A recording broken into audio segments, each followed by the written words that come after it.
Welcome back, everyone, to the Vikings Central Postgame show. And week 13, Vikings at Seahawks. We fall 26-0 and now are 4-8 on the year.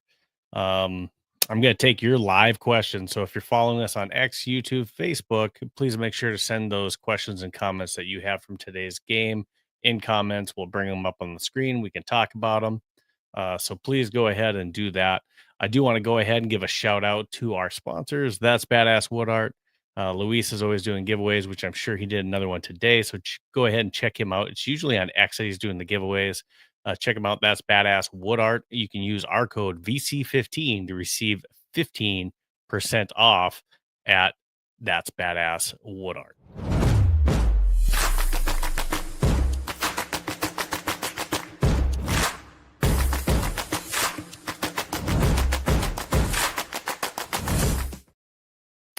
Don't forget that this season you can go ahead and use SeatGeek and then use our code Vikes Central and get $20 off any $50 or more purchase. That's good for any Vikings games or any games, concerts or events. Go ahead, Vikes Central using SeatGeek. And then, of course, Homage.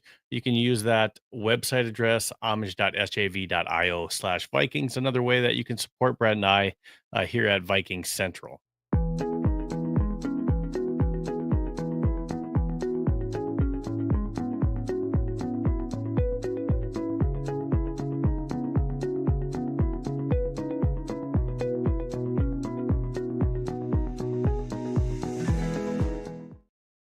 And like I said, we're putting out all kinds of good Vikings content. So if you're following us on X, YouTube, or Facebook, go ahead and put those comments in and we'll get to them, as well as follow our Substack. We're putting out good articles on everything purple. For you guys, they're free to read. So go ahead and check them out at our Substack. Become a subscriber and get all the alerts whenever we put out something new. Now, this was a rough game. It's Max Brosmer's first start. We talked about it in our pregame show. I had Jason Harmon on from the Before I Die podcast on Score North. And then I also had the Bro Ohioan. He was on, and we were talking about it. And, the big thing with, JJ McCarthy is, whether it's JJ McCarthy or Max Brosmer, we want to see these guys succeed. We want to see whoever's going to be at quarterback win games for purple. And, that's who we're going to cheer on and root. But we're going to be critical when they're not playing well. I was hoping we would see something a little bit better than what we did for Max today. Unfortunately, hey, he didn't play well. It's 4 interceptions. You can't put all of that on the offensive line, but we had Darisaw not in the game. You had Donovan Jackson not in the game. Brian Kelly got hurt in the game and then had to be filled in by Michael Juergens. Just a very rough go at it today for our offensive line. So that didn't help our running game, which really couldn't get going either. So it was rough all around. Mickey on X says we still suck. Shutout, really. Will we win another game this season? I don't know. I mean, when we have quarterback play the way that we had today and what we have been having, whether it's been JJ McCarthy or today with Max, that's that's not winning football when you're turning over the ball like we have been. Um, it's not a recipe for success. It's not. And our defense, keeps us in games. They allowed one touchdown is what our defense allowed today. Other than that, they were bend don't break and making the Seahawks either punt or kick field goals. Another touchdown was a pick six from Max Brosmer on. Again, it's probably 3rd and 1.5. I said, before the play even happened, I was saying run the ball. And I know that we weren't having success, but that's why it's 4 down territory. I want to say we're at, somewhere around the 12-yard line at that point, you know, um, somewhere around there, around the 10, run the ball twice, get the first down, get it to first and goal. And then guess what? You get at least a fresh 3 downs at that point to try to punch it into the end zone or then, hey, maybe you're kicking a field goal. But we were struggling to even get in Seahawks territory. And when you're that far down the red zone, to me, that's 4 down territory. It is. And what do? We roll out Max, he gets into trouble. He was outside the pocket, so you didn't have to worry about intentional grounding. Throw the ball away. He tried some kind of shovel pass thing, and I don't know if his intention was trying to get it to a receiver to make a play, or if that was his attempt to try to get it out of bounds. Um, Obviously, it wasn't a good one. It went for a pick six, and you can't have plays like that. And then all of a sudden, the game changes, and now we're down 10-0. That was really deflating in the moment, especially when we were winning the turnover battle. The school zone says on X, an accurate passer and a great O line are the main things here. Yeah, Max. Some of the things we saw with JJ overthrowing and missing open receivers, we saw some of that with Max Brosmer today too. So even and it was a mechanics thing with Max. Uh, yeah, I mean he missed that. We had one play where, yeah, Addison had hit him in the hands. He should have caught the ball and ran with it. But, offensive line, whether it's JJ or Max, when you're not getting a whole lot of time in the pocket, that's never good. All year long, even when Carson Wentz was in the game, we're not healthy as an offensive line. And even when we get our guys back, how healthy are they? Are they just healthy enough to play? So and I know in the NFL, people are playing with ailments and stuff like that, but man, we can't keep our five best offensive linemen on the field, and that's absolutely killing us. It is. Mickey says never expected us to be this bad. I think I don't think anyone expected us to be this bad this season. I'm sure that there's somebody that's going to say, "Hey, I did." You didn't. Um, Coming off of a 14-3 season, I thought, you know, if for what the front office thought they were going to get out of JJ, obviously they miscalculated that as far as where they thought he was. But no one can predict offensive line health either, and that has just been detrimental to this team. Um, you don't have time to throw. You're not creating, enough lanes, on a day like today to get anything going running the ball either. If we take a look at the stats as far as what we did running the ball today, we had 66 yards on the ground. Now, Jordan Mason, he averaged 7.8 yards per carry. He had 6 carries for 47 yards. That's pretty good, right? Now, some of those came on. He had a long gash for 24 yards. Xavier Scott ran the three times with the ball, and he ran well for 17 yards. That's a good clip too. Aaron Jones only had 3 yards off 6 carries, but again, 16 carries. That's not what we probably wanted to see either. We wanted to see more carries running the ball. Instead, we had Max Brosmer with 4 interceptions, throwing the ball 30 times. And some of that, is yeah, we get into passing downs. We got to throw the ball a little bit, but I would have liked to have seen us be a little bit more balanced with the ball. I know you're trying to catch up because you're down a little bit, but that wasn't the case in the first half until that turnover. So, on the defensive side of the ball, I mean, I thought we were stellar. I thought we were. Um, Now you look at the scoreboard and it's like, man, we allowed 26 points. Well, we didn't. We allowed 19 points, and considering 4 turnovers by our offense in the way of interceptions. Uh, Man, now we ended up getting one of those interceptions back, but still, um, not good at all. We did lose one fumble from Aaron Jones.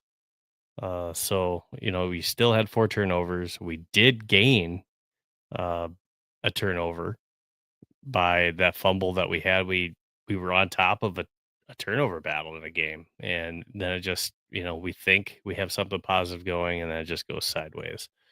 Uh, so on a day like today, that's where as a Vikings fan you think we can't have nice things, right? It just wasn't a pretty game today. It wasn't. But if you take a look at what our defense did, going back to that, we did limit what Seattle was able to do. Now, they had 125 yards on the ground, and they were able to move the ball a little bit, and create some first down opportunities, but, I mean, again, for the most part, it was bend, don't break. We also allowed them, scoring opportunities because of where we were giving them field position because of turnovers, right? So, Sam Darnold was 14 of 26 for 128 yards. That's that's not a lot at all, and in the first half, this defense was able to sack him 4 times. That was in the first half. Now, we didn't get another sack, in the second half. They made some adjustments, knowing that we were gonna bring the pressure. They did a lot more, screens and quick passes for Sam to get rid of the ball. That way he wasn't taking that, so that was good adjustments on their part. But again, it's not like, he threw around the yard, on us and tore us up. We held JSN to only 23 yards receiving. Their leading receiver had 35 yards, and that was AJ Barner. You know, um, Kenneth Walker had 56 yards rushing for 4.3 yards. That's decent. Charbonnet only 52 yards, 3.7. Now he's the one that had that lone touchdown for them, as far as the offensive side of the ball. But we did a great job on defense. I thought we pressured and we made them be uncomfortable. And when I say they, I'm talking about Kenneth Walker, or sorry, I'm talking about Sam Darnold.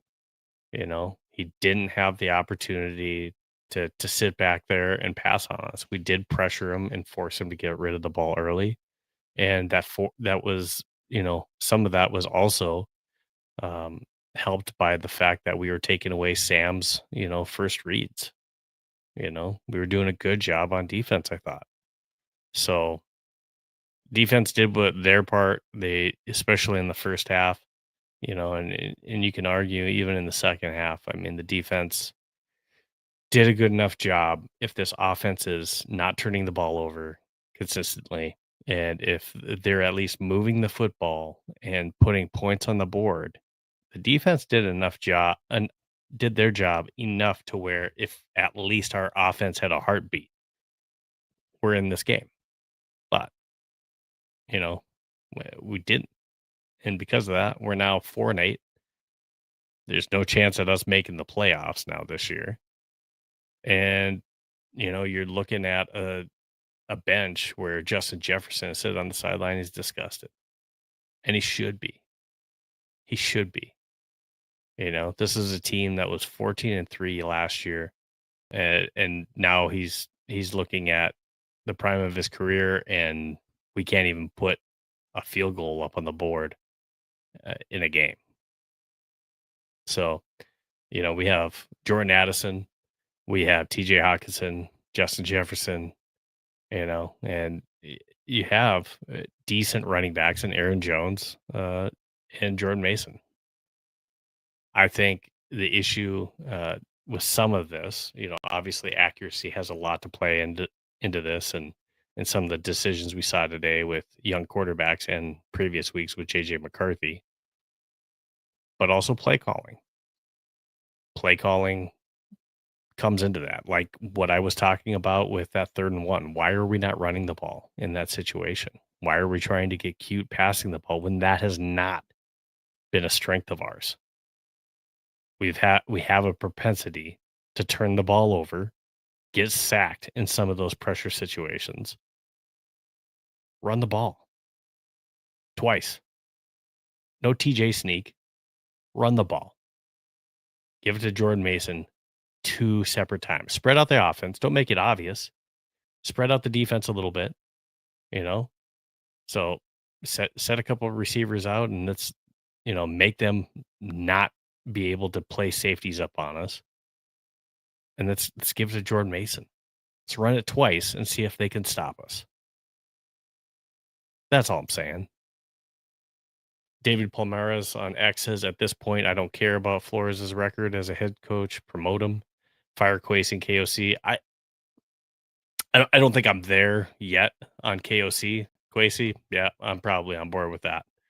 KOC, he So during the game, both Brett and I were tweeting back and forth, and you know, we have different opinions on certain things, and um, I think we're probably on the same page as far as KOC maybe needs to consider bringing in someone to do play calling. He probably needs to consider doing that. I do think that KOC is still has the ability to be a good as Quasi goes. Yeah, I mean, he hasn't shown us the ability. The free agent signings that he made, he brought in some splash players, but obviously we weren't there with, um, a young rookie quarterback. So decisions that were made to whether that be to not sign Sam and to go into a different direction with JJ or to whatever it is. Um, Quasi's in charge of that. He owns that. At the same time, draft picks that either yes, he's had some that did work out. I think Donovan Jackson is a good pickup. I think that was a good draft pick. But he's definitely got several that have not worked out. So um, we got some draft picks coming up, and I know Brett is really big on the running back out of Notre Dame, and and that's where we probably disagree a little bit. I think that draft pick we have bigger holes. You know, I think corner safety is definitely a concern where we need to look at drafting one of those. Now, I'm not saying we can't go get a running back if you feel like that's a need, but I think we have greater needs. We need to think about what we're going to do. Ryan Kelly keeps getting hurt, concussion issues. I think we maybe just have to cut ties there. I think Blake Brandell has a possibility of being able to be the starter in that position. He seems to stay healthy as well, which I think is key. Um, I think that that could be a fit there. Um, we have to get healthy on the offensive line. We need to draft, or we need to, trade for some depth at the offensive line position. No offense to Justin School, just because he has had to play and has been thrown in there, and versus some tough defenses, we still have to have a little bit better than what you're giving us, is my opinion on that. But I would say Daniels at special teams, Quasi could be, people that are gone this next season. I don't think we can probably retain Flores. I just think that's probably something where he's going to end up as a head coach somewhere. I don't think we could offer him, you know, requisite money to what a head coach would make, and we still couldn't retain him. That's a tough part of it. School Zone says, look up Flores the last time his head coach with a young QB, see how it went. I mean, that could be fair, but um, we talked about it in our pregame show, and both at least Jason and Josh the Ohioan and I think are on the same page to where we probably bring in a veteran, whether it's a Mac Jones, a Kyler Murray type. I'm not saying that's who we bring in, but I could see that happening. And if we have to, again, you got to try to keep Justin Jefferson. If you tell Justin Jefferson that we're going to do another year of what he's seen at quarterback here without bringing in a veteran, and if JJ is not ready to take the reins, if that's truly the case next year, I think maybe the better answer is to bring in somebody, whether it is somebody like a Kyler Murray, and you let him start and you see where that goes, and you sit him until he's ready. Because he's not ready right now. And that first round pick, yeah, we could use it on Love, the running back from Notre Dame. Sure, we could. Or maybe we could package that and maybe try to get a quarterback that may be gettable. I don't know, but we definitely have different holes that we need to fill. Quarterback being a glaring one right now, and we got to do something about that. Absolutely, we have to. School Zone also says every time Seahawks knew the run was coming, they stopped it. I mean, to an extent, sure. Um, but I like my odds of let's see us stop it twice on a 3rd and 1 situation, and I like that a little bit better than, what we saw. We struggled to also pass the ball, and we had 4 interceptions. So, and that play ended up in a pick 6. So, um, I was at least tweeting, "Run the ball, it's 4th down, we're going for it twice." Um, I would rather see that and get stopped, and we tried to run the ball twice and get it and get stopped there than give up a pick 6 touchdown, which is what we did. So, that's where I'm at on that. Some of the things that I'd like to bring up in this game, again, I talked about it, bright spots on the defensive side of the ball. Dallas Turner, he had 2 sacks and 2 tackles for loss in the game. Pretty impressive stuff from Dallas. He had a pass deflection as well, and he hit the quarterback 3 times. I don't have the graphic ready, but Dallas Turner, and if I could do a Eric Wilson would be the other one. But Dallas Turner, you're our badass player of the game. I'll get the graphic ready, but and I'll probably have it after the show. I just wasn't able to get that done yet, but I'll have it and post it after the show. But Dallas Turner, that's good to see. Making some plays. We were able to pressure the quarterback, and like I said, Eric Wilson. Eric Wilson had 8 solo tackles, also had a sack, 4 tackles for loss, and had a quarterback hit as well. So those 2 players definitely stood out for me. I thought Andrew Van Ginkel had a good game. He had 3 solo tackles himself. He had a sack and a tackle for loss and hit the quarterback once as well. So those 3 guys really came up big in this game.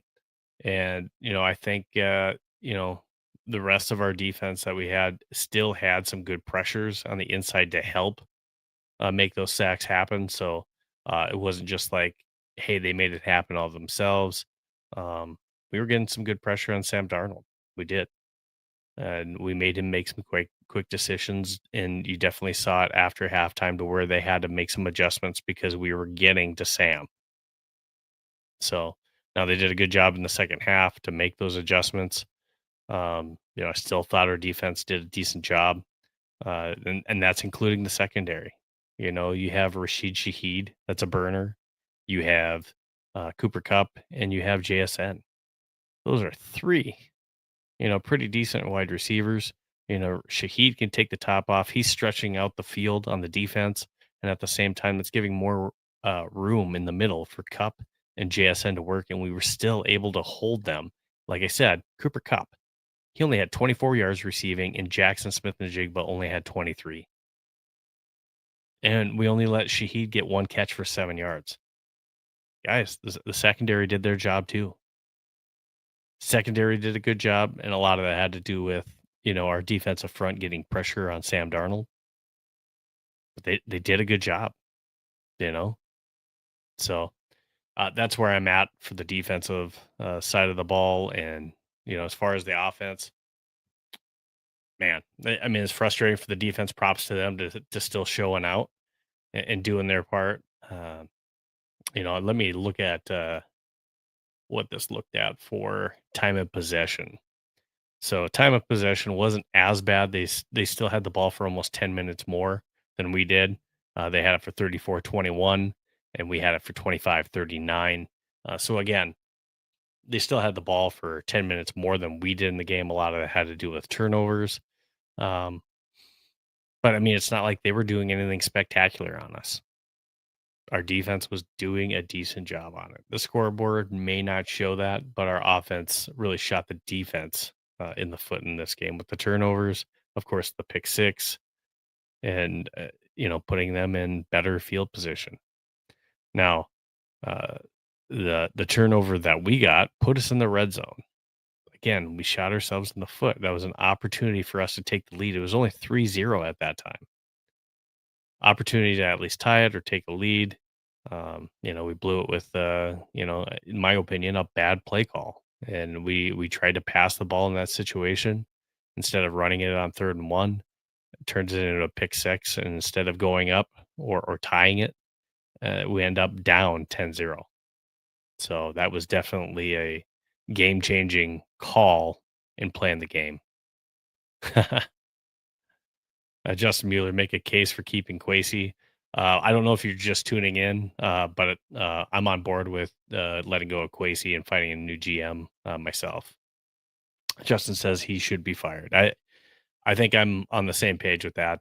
You can't have a season like this and just be fine with it. I think I'd like to see the Wilfs do something and make a change at that position. I don't know if they will, uh, but somebody needs to answer for this type of a season, and it's not just Matt Daniels and special teams. So, if you guys have any other comments or questions, go ahead and throw them in. I think I'm pretty close to wrapping this up as far as the post game awful game that we saw. It doesn't get much worse than 26-0. We're throwing maybe another donut game in there, and this just isn't the offense that we're used to seeing as Minnesota Vikings fans, and not scoring the ball, let alone not moving the ball and having opportunities to score. It's not the defense that we're used to seeing as far as taking away the ball. But again, I think you'd see more of that if we weren't putting the other team in such a great position to where they don't have to take risks, they don't have to take chances, they can just run the ball. Um, you know, um, we're not putting pressure on the other team's offense either. And when we're continuously putting our defense out there and the other team has time of possession, that's either, you know, by 10 minutes or double what ours is, like it was last week, that's that's a lot to ask from your defense. There's some really good players in the NFL. And when you ask our defense to be up there over half of the game, and you expect them to win the game for you, that's a really tall task. But our defense has stepped up throughout the year, and I would say in almost all of the games, our defense has been the reason why we've even been in games. So, yeah, are we going to get beat here and there? Sure, but our defense has kept us in it for. They've done about as good as you can with being put in the position that our offense is putting them in. So don't see any other comments in here. I'll be talking about it all this week. Of course, we have another week 14 matchup that we will bring you where we're back in Minnesota, and our pregame show will be next Saturday at 9 p.m. So our Vikings pregame show 9 p.m. next Saturday. That's Central Standard Time. Please make sure that you join us for that. Uh, I'm planning on having.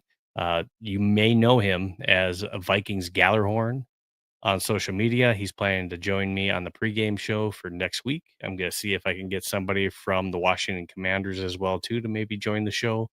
But that's going to be our Vikings pregame show for this coming Saturday at 9 p.m. CST. I hope you'll join us.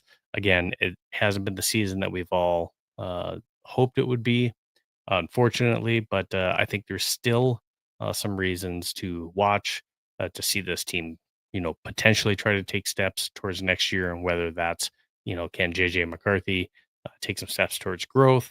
Hey, are we seeing, even bigger steps taken by some star defensive players like a Dallas Turner, kind of possibly coming into his own, and also Jalen Rudman? We're seeing bright spots from, I think, I don't know. I'd have to look up his contract, but I definitely think we need to make a deal if we haven't started to, um, for Eric. So I think Eric Wilson needs to be on this team next year. He's definitely shown that he's been a playmaker for us, and I think Blake Cashman, Eric Wilson are definitely our starting linebackers for next year. So we need to lock up Eric Wilson for another year.